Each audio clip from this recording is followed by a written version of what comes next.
Let's welcome to the podcast Dr. Shawn Ryan. Shawn leads orientation and new student programs and joined the Chico State community in fall 2019, a few months before the start of the pandemic. Prior to his arrival in Chico, he oversaw orientation for 7 years at Sacramento State. He applies academic capital theory to the student transition, which concentrates on identifying and easing concerns about costs, expanding students' networks, bridging trust between the student and university, providing timely information, and enhancing each student's academic capital. He recently received his doctorate of education from Arizona State University with a concentration in leadership and innovation. An interesting fact about Shawn is he is one of the few people that served 4 years on active duty military and 2 years in the United States Peace Corps. Shawn, welcome to the podcast. Thanks, Matt. Thanks for having me. Big fan of the show. Yes, and we were talking before we recorded that we're chatting about how we got to chat at the last region conference and kind of got to know each other there. Found out that you also listen to the podcast and are a fan of the podcast, and actually have some connections to some of our previous guests as well, which I think we'll jump into some of those questions later on. But yeah, definitely glad for you to be here. So let's start out with our first question. What was your path, your journey into higher ed? Yeah, absolutely. My my path, my journey to higher ed, my first introduction to higher education lasted 90 minutes.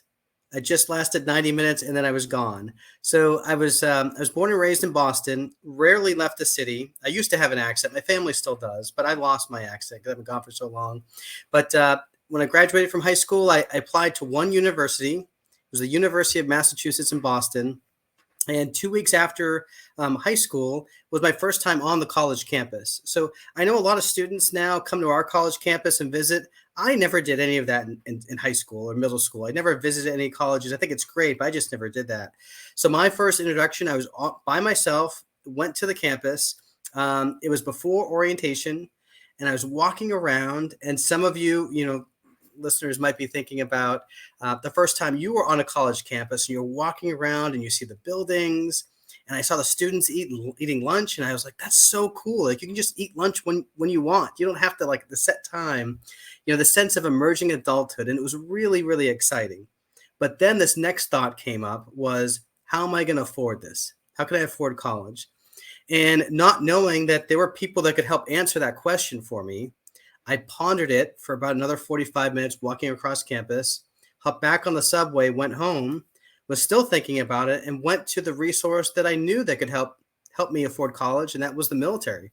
And so it was the first call that I made when I got back home was the Air Force. I was thinking about joining the Air Force Reserves, and I did. And I called up next day. I met with my recruiter, and I signed active duty Air Force, and I have not returned to that university since. I've never been back. And so joined. I 4 years I served in the military. I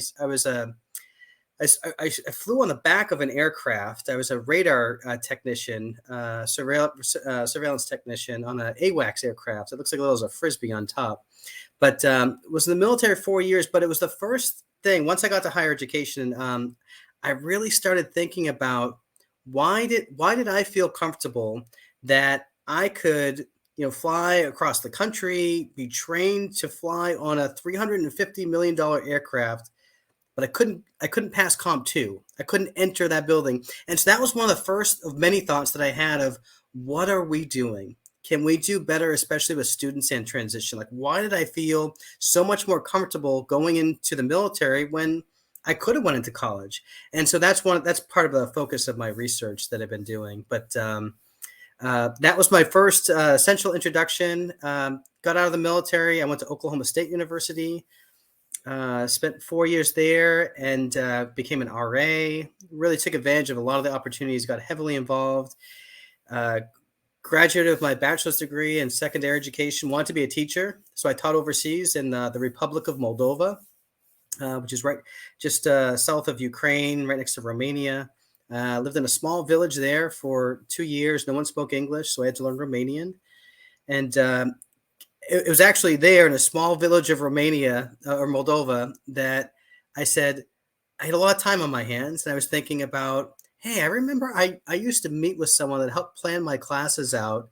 I think you can actually do that as a profession. that never crossed my mind before. And I go, I think that person like had a house or something, and they had a family, and they could work there. So it was literally in the village, in the hills of Moldova, when I thought about higher education as a profession.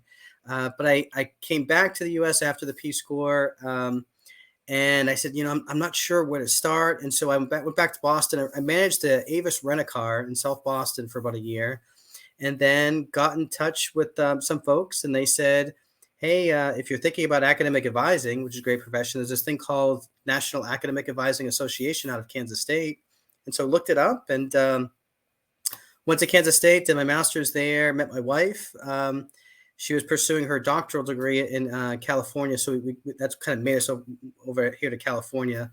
And she became a therapist for a while, and she would come home every day, and I would talk to her about how much I loved working in higher education. And then she switched her profession, and she's been an academic advisor for about 8 years or so.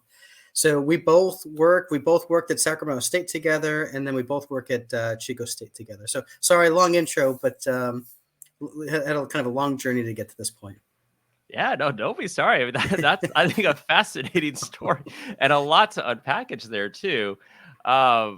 Yeah, I mean, so much more that you explained on here than when we had chatted a few months ago. So I'm thrilled to hear that story. And yeah, I definitely agree. I think a lot of people will agree that, we didn't really think about, oh, maybe I could be an academic advisor. I think of when I was a student, I had a community college counselor when I was at the community college. I had a major advisor when I was at the 4-year, also an EOP counselor. And I didn't put 2 and 2 together, even after I graduated, like that could be something that I might be interested in. And then now I'm doing it for quite a few years now. What made you choose Oklahoma State when you got out of the military? Oh, good question. So my final duty station, I deployed 4 times when I was in the military. So I spent a lot of time overseas, but my final duty station was in Oklahoma City. And so I thought about going back, but part of it is I had a bad experience at UMass Boston, and just drove up to Oklahoma State University in Stillwater, Oklahoma, and fell in love with the campus. And it was significantly cheaper, and just found a great connection there, and said, I want to make this my home for the next few years. And I did, and I loved every second of it there. It was a great school. Yeah, and now I want to see if your RA experience is similar to a lot of other people that have been on the podcast that have been an RA. What was yours like? Mine wasn't bad. Yeah, I mean, it probably could have been a lot worse. I know that I've had some friends that have some struggles, but I thought it was a great introduction. If I didn't have that seed would have even been planted that you could make this a profession. So I was still trying to connect the dots that, there's other than students, there's professionals that do some things here. But I think overall, it was a great introduction to the field, and it still helps inform my practice of understanding that, what happens outside of when we see students, and what are their typical interactions like. Still have a lot of great friends. I met the best man at my wedding. I met through being an RA and through some of the campus clubs and organizations. So it was a good introduction to the field. Nice. Yeah, so a lot of connections there. And yeah, no, that I think that's a very similar to a lot of other guests where, they enjoyed aspects of working in housing and working in residential life, being an RA. They don't miss the hours and being on call 24/7, but a lot of them have basically said what you've said is like they kind of got that introduction into like higher ed advising and also the engagement piece that comes outside of any of the advising portions of it. So they feel like that has benefited them in their current roles in academic advising. Yeah, I would agree. And, in your bio, you were mentioning that you're one of few people that have served in active duty military, but also in the Peace Corps. Is that usually is that unusual? It's pretty unusual. Okay. Yeah, there are other people, but they're I mean, the populations that join the military typically don't join the Peace Corps. I'm just one of the people that did both. And so, yeah, there's not a lot. I mean, I've ran into a few people that have done both, but not a lot. Okay, no. So it's usually been like one or the other. Yes, exactly. Yeah. Now, when we were chatting a few months ago at one of the region conferences, and you're mentioning in your in your path in advising, being at Sac State. You also know Jazzy Magonzo Murphy, who was a previous guest on this podcast. Did you meet Jazzy at Sac State? I did. Yeah. When I joined Sac State, Jazzy was she wasn't yet the direct. She was actually a couple of years out from the director of advising. I think she was still working financial aid at that time. And I remember the first time I met her, my supervisor at the time said, here's Jazzy. And then once Jazzy left, she said she's going to go really far. And so, and she was right, of course. And so I was witness to see Jazzy when she was, the probably an admission, a financial aid counselor. And then to see her blossom to become associate director of advising. I remember explaining to her what KSU stood for at the end of the there was an Nakata address. And I said, oh yeah, that's Kansas State.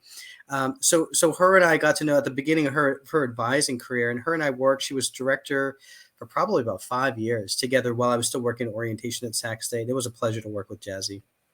Oh, nice. Yeah. Always great hearing stories about Jazzy. Yes, she's amazing. Mm-hmm. And, so now you're at Chico State. How would you describe, because we've had various guests from other CSUs, how would you describe Cal State Chico?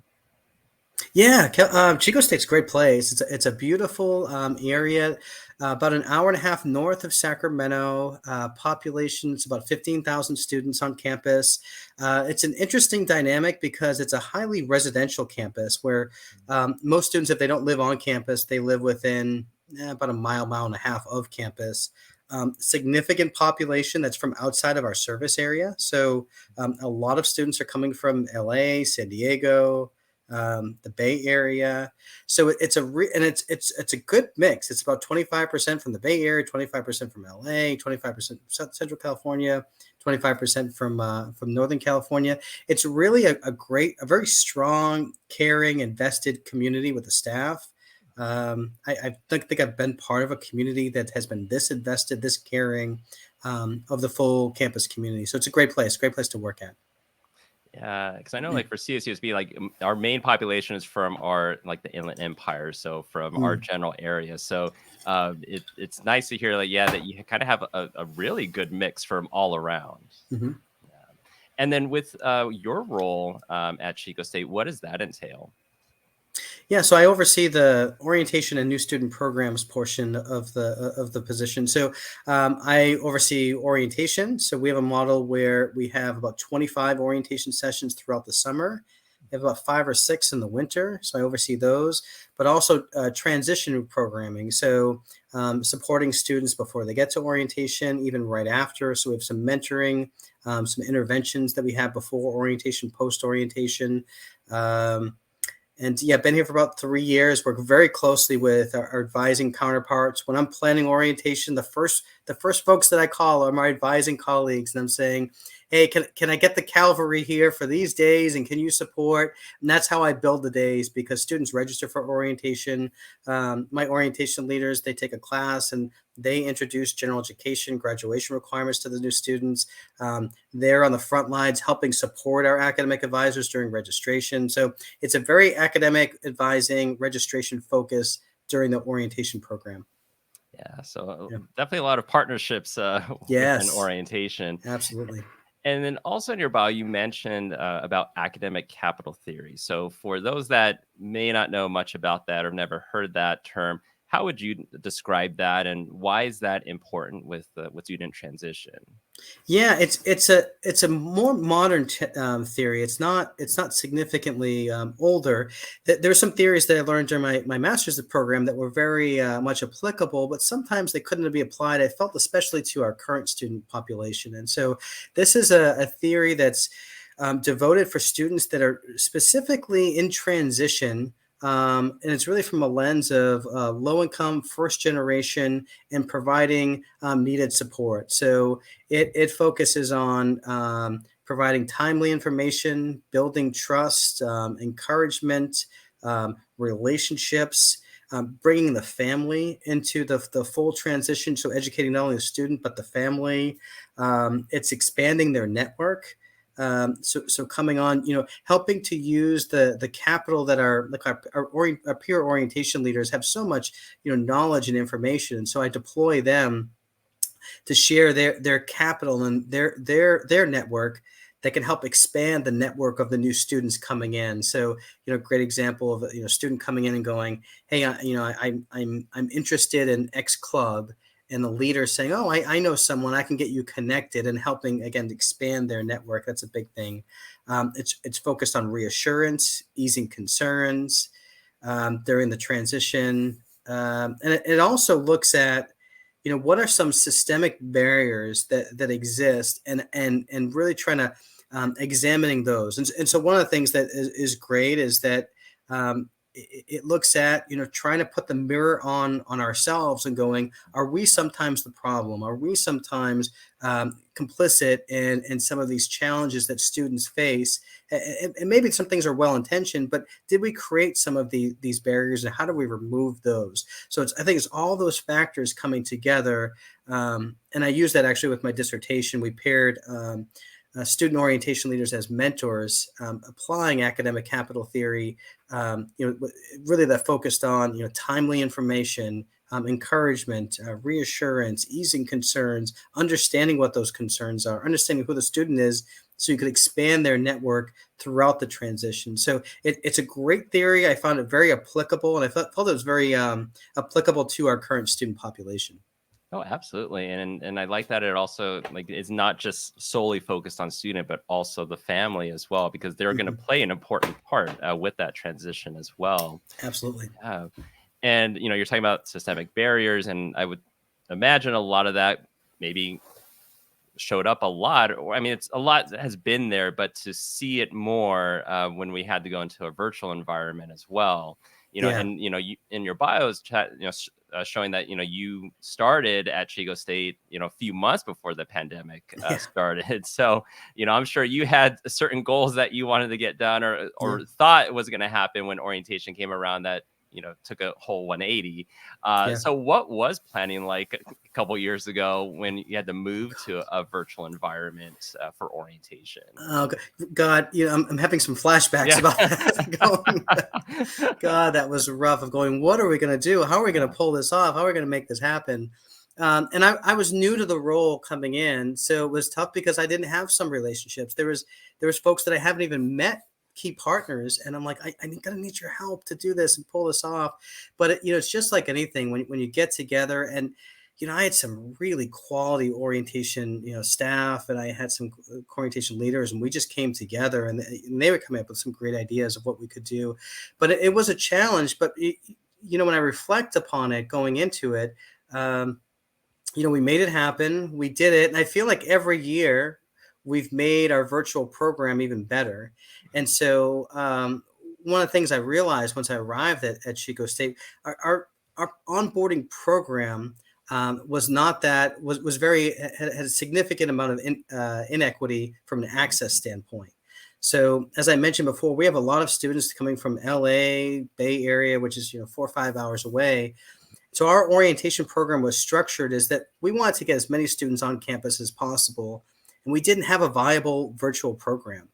So if students didn't attend orientation in person, it wasn't required to attend orientation, they would essentially go to the back of the line and register with limited support. We'd say, hey, here's a number, call an academic advisor, and they'll help you out. Mm-hmm. That's not orientation. And so having this, having COVID come in, it really forced us as a university, which we would have done anyway, but it really forced us, it really accelerated us to make those changes to have a viable virtual programming. So this year, when we were kind of starting to come out of the pandemic, we were offering an in-person option, but also a virtual option. We weren't going to go back to what we had prior. I was just reading this great book, and they were talking about with the pandemic, and a lot of folks kind of thought the pandemic was almost like a hurricane going through and saying, okay, there was some destruction, let's rebuild like we had before. And we're not, at least at Chico State, we're not going back to what we had before, because there was a lot of inequity of folks that couldn't attend. So now we're offering both, the in-person option for folks that want to do that, but also a viable, in-depth virtual option to support students that potentially can't fly up for one day for orientation and can still get support during the transition. Yeah, and so you're mentioning, kind of like, we can't necessarily go back to how things were, and you're offering now both the in-person and virtual options. Any other lessons learned from having the virtual environment for those couple years, or the pros and cons? Yeah. So one of the things that we've noticed that was virtual is that, during when we had in-person orientation, we wanted to have, at least the way they were structured, I would have loved to have some time individually with my orientation leaders with the students, but it was tough because they'd be in groups of like 10 to 15. And it was tough for an orientation leader to pull one person, kind of away and have 14 other people. And what do they do and who are they with? And so, but it was much easier to do that in a virtual space. So we created some time after talking about, information. It was a lot easier. We had assigned appointments of 15 minutes with each of our orientation leaders that they could talk with about classes, about transition, about just general questions. And that wasn't something, it's something we could do in person, but it was much more challenging if we did. So that was one of the big lesson learned, that even though virtual was not the same as in person, it did afford us some opportunities to have some quality time one-on-one. And even during registration, students register at our orientation program. And for folks that have been in a registration lab, when you have 40, 50 people in the lab, all raising their hands saying, hey, I need help, I need questions. In the virtual space, it was nice because we could take folks back. I felt, there was some nervousness of students. I want to get classes, but there was a lot more time I felt where I didn't think the anxiety was as high. It was there, but not as present, of just going, okay, you're going to work with me. And I don't see a student right next to the left of me or the right with me. Again, were there technology challenges? Did sometimes, internet crash and we had to use the phone? We had a student that was in France a few weeks ago, and so we couldn't call her on the phone, and she had unstable internet, so we couldn't use the Wi-Fi, so we had to use a Google Drive to communicate with her. So we made things work, but it was so. I think that's one of the things is like, they had all these things thrown at us and we made it work. We figured out how to do it, but also to allow those 15-minute appointments was something that was a challenge in person.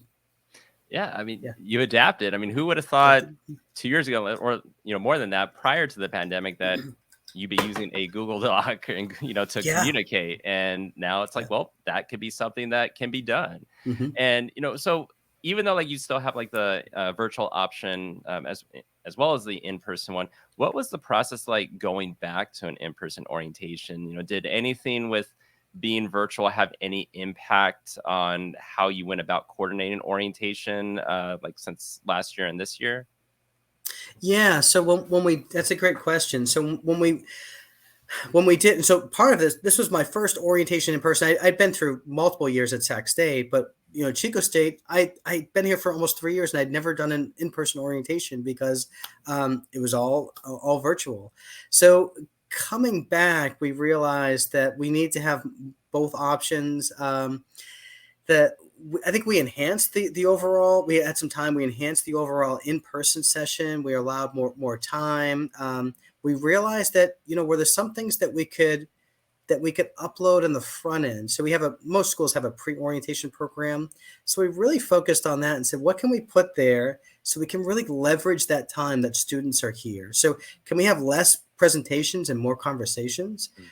Those presentation piece, can we put some of that a little bit in the front end and then follow that almost like a flip model? So that's not something that we had as much prior to the pandemic. So we were trying to put a little more content, like here's a video how to register for your classes. Become familiar with that before, because we knew the cognitive load of what students have and what they can intake at one day of orientation. There's only so much we can do. We can't just say, the old model was sit there, please retain as much as you can, and let's hope to God you remember this stuff when it comes to registration time. Mm-hmm. And we realized, can we revisit that? So, we made more videos, had them do it beforehand, and to have more conversation piece during the in-person session. During the in-person session, we prioritized connection over content. So we're like, let's do connection first, then content. Before, I think it was the opposite. And so that really, those leveraging, I think the full transition period as opposed to the one orientation day was one of the biggest lessons learned. Oh yeah, Makes and sense. you're talking about like a flip model, and I can imagine if ever George Steele or JP Villavicencio or Rachel Mars hears this, they're so big on flipped advising and the flip model. So hearing about like, yeah, that here's some videos to watch, here's some things to do ahead of time, because yeah, I mean when helping out with orientations, over the last few years, it's something where there's so much information that's given to these students, Yeah. and it's almost like it's here's all this info that's dumped on them, and hopefully you remember some of it. Yes. And then when we meet with them a few months later, when it's time to register for the next term, some of them may not remember in a lot of Yeah. it, and especially when we're like, okay, did you already look at this, or do you know how to do this? And it's like, no, or I remember hearing that term, but I don't remember what it is. Yes. Yeah. And with that in mind, I mean, it kind of goes into advising. There's this changing landscape. Orientation has changed, advising has certainly changed. Yeah. Higher ed has changed completely in a lot of sense. How does academic advising play a role now with orientation, with this changing landscape? Well, I think just to provide a little bit, at least at Chico State, about some of the things that we've done and how we've changed some things. Because, yeah, there's a lot of changes, and I mean, things that we do now that 5 years ago weren't even on our radar. So one of the things that my research has been on and I've really focused on, I'll talk a little bit about enrollment management, but it will relate to academic advising, I promise. So when students apply to the university, typically the transition is they apply, they're admitted, they usually confirm their enrollment and say, I want to go to this school. They attend orientation, maybe they register, show up at the first day, and they're at census. That's kind of the general transition. So one of the things that I've been fascinated with is what happens to the students if once they confirm their intention to enroll, and then 6 months later, kind of like me, they're not enrolled at my institution, but they're not enrolled anywhere. What happened?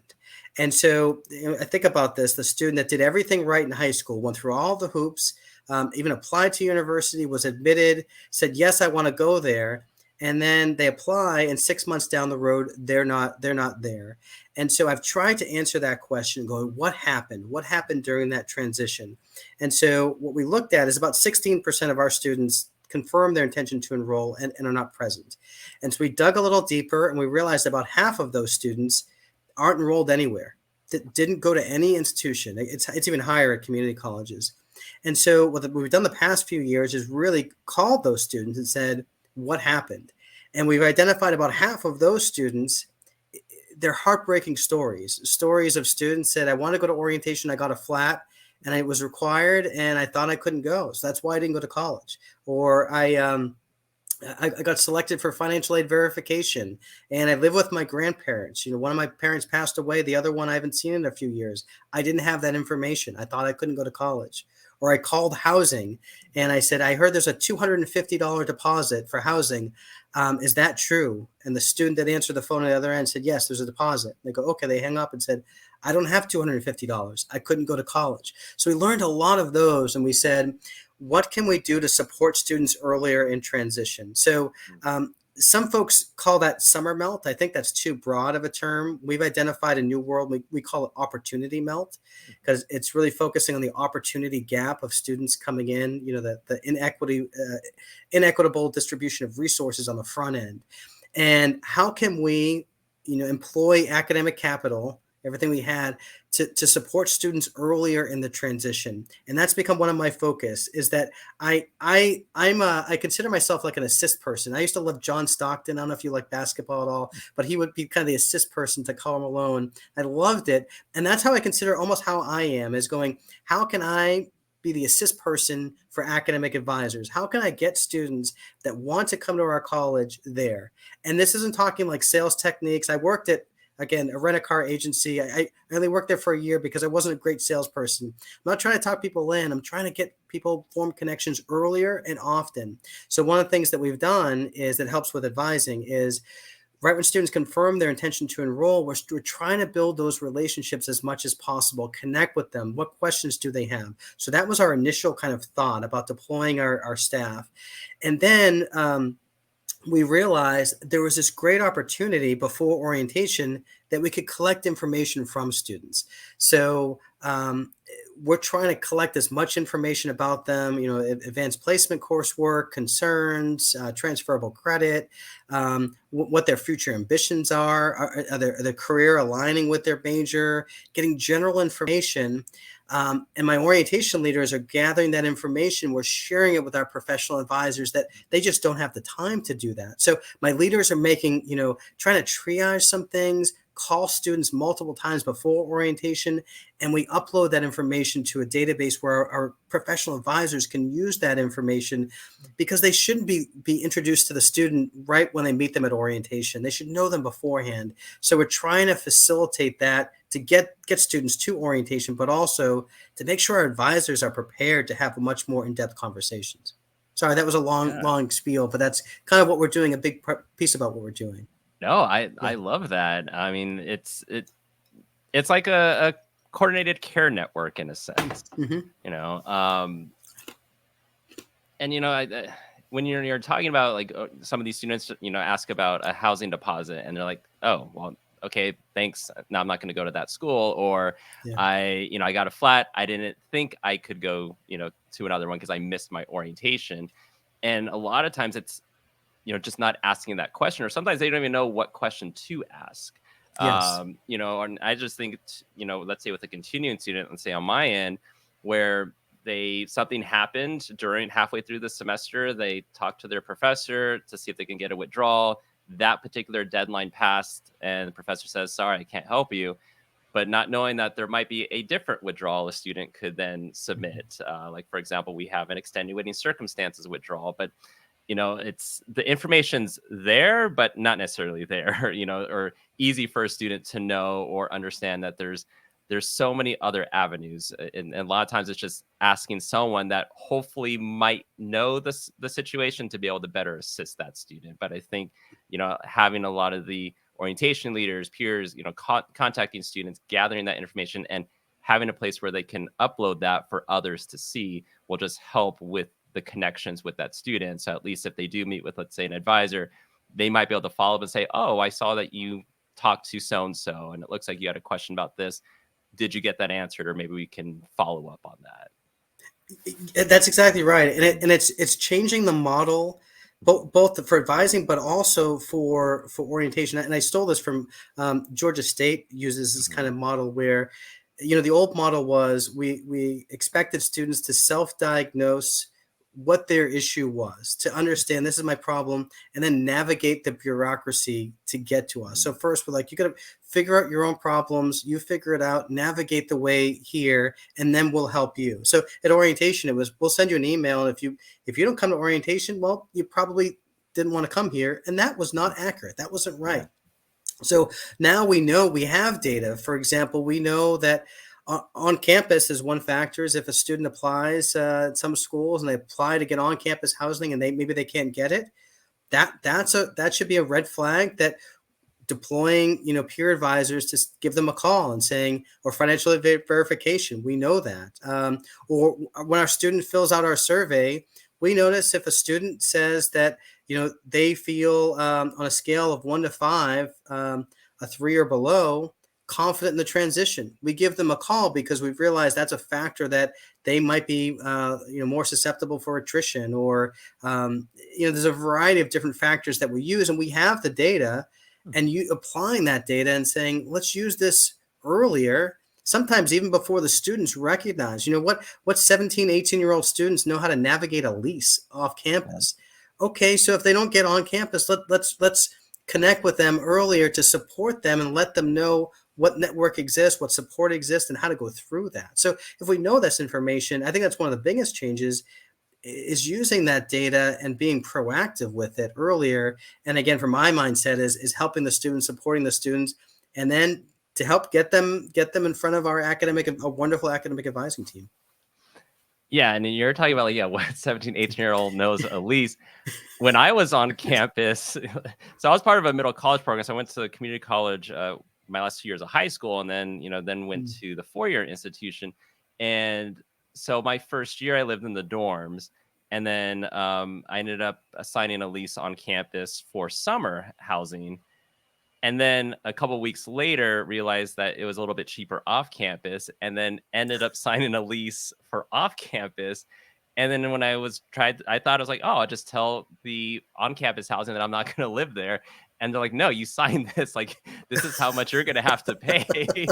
I was like, no, now I got two leases. What am I supposed to do? So ended up having luckily I was a student assistant in the admissions office, and then they knew someone in housing and they were able to take care of it.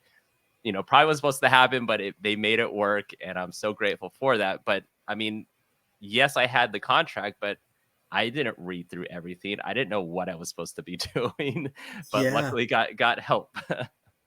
Wow. Yeah, those are the things. And it's amazing about how many students don't find that help or don't ask it or don't think that it exists. Yeah. And it wasn't, and even though I worked in admissions as a student assistant, I didn't think to ask like my boss or one of the directors or something. I just happened to ask one of my the other students, one of the tour guides. He said, well, how about you ask so-and-so, and then they might be able to help, because they just happened to know that they knew someone in housing. And luckily it worked out. I didn't know what I would have done. Well, that's one of the benefit of working on campus, of having connections, right? Yeah. Oh yeah, for sure. Mm-hmm. I tell a lot of students, if they end up getting work, I'm like, yes, find a job on campus. You don't need to go travel anywhere. You're already on the campus, mm-hmm. but you get to make a lot of connections as Absolutely. Well. Yeah, absolutely. And then now that orientation is over or almost over, what's next now for student programs? Yeah, so one of the things this is one of my favorite parts. We're going to a deep data dive on what worked, what didn't, what can we do better. We're also looking at, there's winter orientation. So that's one of the things that is also changed. Historically, we focus primarily on students in summer. Now, well, if you're students that are starting in the spring, they should have the same experience as a student coming in the summer. And so we're planning that. We're going on feedback sessions, so meeting with a lot of folks. One of the data points we just looked at is we had students that were virtual and in person. The students that were in virtual were 10 percentage points more likely to be Pell eligible. So, which kind of makes sense. But so now we're examining, do we need to have more support for students that are doing virtual? And what does that look like, and how can we do that? So it's really, I think, taking a step back, examining things. We're beginning recruiting for a new team. This is also one of the weeks. Next week is when we start school, and we're really excited because this is when everyone else is freaking out and going, oh my God, what do I do? And you go, yeah, that's what we were doing the last few months. Yeah. So now we can support them. We can come in and, tabling and helping support. So it's one of my favorite weeks of folks coming back. So I think it's helping the campus community, but also planning for the future. It's an exciting time for us. Yeah. Any initial thoughts right now for like the next orientation, like for the students coming in for spring? Like, do you think you'll offer both the virtual and in person, or just one? No, we'll continue offering both modalities for students. Nice. Yeah. And then as we start winding down on this interview, you talked a little bit about your dissertation. What made you choose specifically doing the Doctor of Education at Arizona State University? Yeah, so I was on vacation. I usually go on vacation around, mid-August once orientation's over.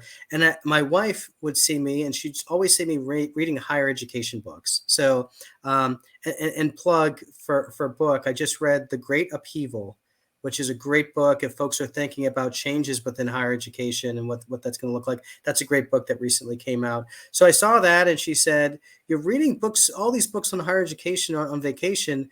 Think about doing a doctorate. And I said, I don't want to do that. I don't even know what that entails. And so the more I thought about it, I initially said, I just want to become more educated in the field. And I looked, and Arizona State was most innovative school multiple years in a row. I listened to their president, Michael Crow, and he was a phenomenal speaker. And I said, this is something that I want to be a part of. So I looked in the program, contacted a few people. It was fully online. So from start to finish, it was online. I got to have a cohort that was around the world. I literally had people from other countries in my cohort. This was a great program. Completed. It was 4 years. It was a 3-year program, but I had to take a year off when I transitioned to Chico State. But great program, and it was really focused on the innovation piece and preparing, because higher education, we're going to go through a lot of changes. They're coming. We're just on the cusp of some of these changes, and I think it really helped me prepare my mindset for those. Yeah, and I know when we were at the conference a few months or back in March, you were about like a week or so away from defending your dissertation. How was Yes. that? How was that process like? Um, stressful, Yeah. but it was stressful. It's almost like really stressful, but not as bad as I thought it was going to be. It was both of those Mm, together.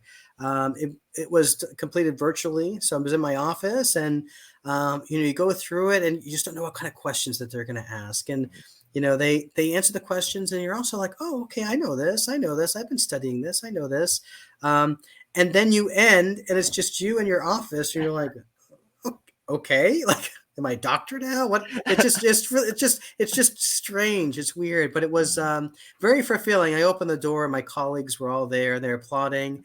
And I'm like, how did you know that I passed? And they're like, we just assumed that. And I'm like, okay, good, because it would have been really bad if I didn't. So yeah, I had great colleagues that surrounded me, but yeah, it was quite an experience. Oh, huge accomplishment. So congratulations on that. Thanks. And then, we were talking earlier about you knowing Jazzy, but you also know Charlie Nutt, who Yeah. recently retired at the end of June. And a lot of people know Charlie, but you also know Charlie because you were also a former student of his. He was my very first master's class at Kansas State. And so I didn't know what I was walking into. And I walked into the room, and I go, where do you go from there? I mean, for those folks that know Dr. Nutt, he was the best professor I've ever had. I mean, he would be extreme. The challenge and support, that was him. I mean, he would walk in, and he would take attendance by, we'd have to read 120 pages or so a week about the history of higher education. And he would read a paragraph, and then he'd call our names out, and he'd say, Shawn, explain what that means. And you didn't know if you were going to get called next. So you're like, oh my God, oh my God. And, he's just a genius. He knows so much. And, he would challenge you in a great way. You couldn't just throw something out there. And then he would kind of wrap everything up at the end. It was a phenomenal. It was almost like a great Sunday sermon of just wrapping things up. And what a communicator, and someone with some foresight and knowledge. And I mean, I felt so privileged to be in his classroom. And there's a couple other things that stood out for me. One of the things that he did, I didn't know the stature of who he was really until I was 6, 7, 8 weeks into the class. One of the things I always appreciated was, at the end of the class, he would stand there, and he would go around, and he would talk to people that were picking up their bags. He'd pick about 4 or 5 people every class, and he would ask, how was class today? What'd you think? Was it good? He was so modest of just going, what did you think? I mean, and he just seemed, we were so nervous of him because he knew so much, but then he'd go and be like, what can I do better? Did that resonate with you? And when I went to Sac State, we started an advising collaborative. Actually, Jazzy and I did. And I emailed him, and I hadn't talked to him probably 4 or 5 years. And he responded right away. And I said, would you like to be a part of this, to be a speaker? And he said, yes. And he came right away. He flew to Sacramento. And I just never forgot that he didn't have to do any of that. He just went out of his way to come here because he just cared so much about the advising community. And what a great person overall. I can't Yeah. think of any professor I've had that has ever asked any of the students or asked me, how was class today? How can I do better? And I think it's just a testament to who Charlie is, and why a lot of people love him, and why he's done so much within advising and higher ed in general. So that awesome story. But Well, Shawn, go ahead. No, sorry. Can I just share one quick thing that Charlie used to say that I really, he used to say many things that I have notebooks that I've still kept for him. But one of the things I really appreciated when he was talking about changes with advising, I remember he would talk about how advising has changed, but we've gone through changes before. And he would say before, when students used to register for classes, they would have note cards, and you go there, and then became the invention of the telephone, like the telephone to register. And people said, and that was basically, press A for, these majors, press B for this time. That's how you would register via touch tone phone. And people initially said, You're no longer going to need advisors. They have a phone now. You're not going to need them. Mm-hmm. And then when the internet came out again, oh, students can go on, they can look, they can find classes. And people said, the internet's there, the advising community, that's going to be gone because students can do that all themselves. And they say that clearly didn't happen, but now the relationships between advisor and student got even deeper because they could do some of those things beforehand, and it allowed more time for the relationship to grow and develop when they were meeting. So it's just one of the many things they would talk about, how we've been through this before, and the relationships are only got deeper each time. So not that change is going to happen, not that change will happen, but historically, every time it has, student has taken on some more, but the advising relationship has gotten deeper. It's something that's resonated with me. Oh, well, that's a great story too. I mean, yeah, because as much as technology changes, it gets better in some ways, maybe not so much in others. It's something where we're still here, every staff member, higher ed professional, advisor, or whatnot. Maybe it does give us that more time with the students to talk about other things than some of these transactional pieces. So absolutely, definitely true story on that. But Shawn, we've reached the end of the interview.